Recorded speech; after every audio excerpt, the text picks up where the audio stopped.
Cinderella was released September 3rd on Amazon Prime Video, and I thought it was just abysmal. It was directed by Kay Cannon, whom hasn't been anything I've seen before, and as a first impression, this was just plain bad.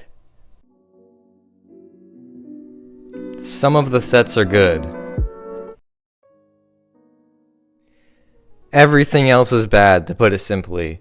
Maybe I'm not qualified to criticize musicals, but the songs in this film, they're just the most auto-tuned, out-of-place, poorly handled garbage. I don't like tearing into the movie like this. When images first surfaced, I was intrigued.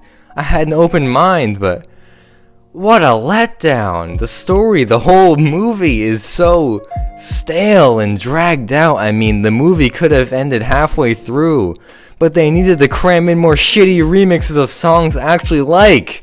God damn! The comedy is... Look, I don't like using the word cringe, as it's usually a pretty cringe word to use, but it describes this film pretty perfectly. The editing as well, Jesus Christ, the room is still spinning. The actors are trying sometimes, but it's painfully clear the vast majority are just in this film for the paycheck. The best part of the movie was when I paused it to eat. It was this really good smoked chicken. It's a little bit spicy, but my lord, it is good. I go through multiple bags a week now. So good. Anyway, this movie is a 2 out of 10.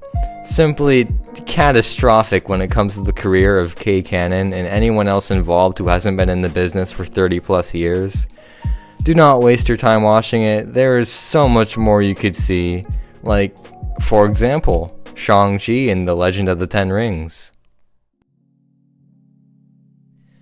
Shang-Chi is easily the most promising of the recent Marvel projects. Unlike others, it looks really great a lot of the time. The action is also very fun and intense, and is the biggest standout, as it doesn't feel like Marvel at all. It is abundantly clear that there is a creative vision behind this film. The camera work and style of this film is also just perfect.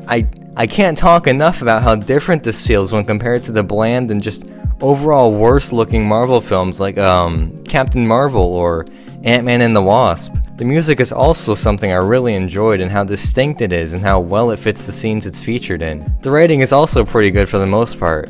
I really like what they did with the characters new and old, in particular Shang-Chi himself as well as his father. Once again, it's refreshing to have the main character be one of the most interesting characters in the film. The film does, however, have its downsides, the delivery of exposition being the most apparent. Sometimes the film finds really interesting and smooth ways to deliver it, while other times the characters practically read a book to the audience. Its inconsistency is a little distracting. Speaking of inconsistency, the finale does get a little effects heavy, as Marvel films usually do, and after 2 acts of mostly really great practical martial arts battles, it felt like a rather disappointing cap to the film.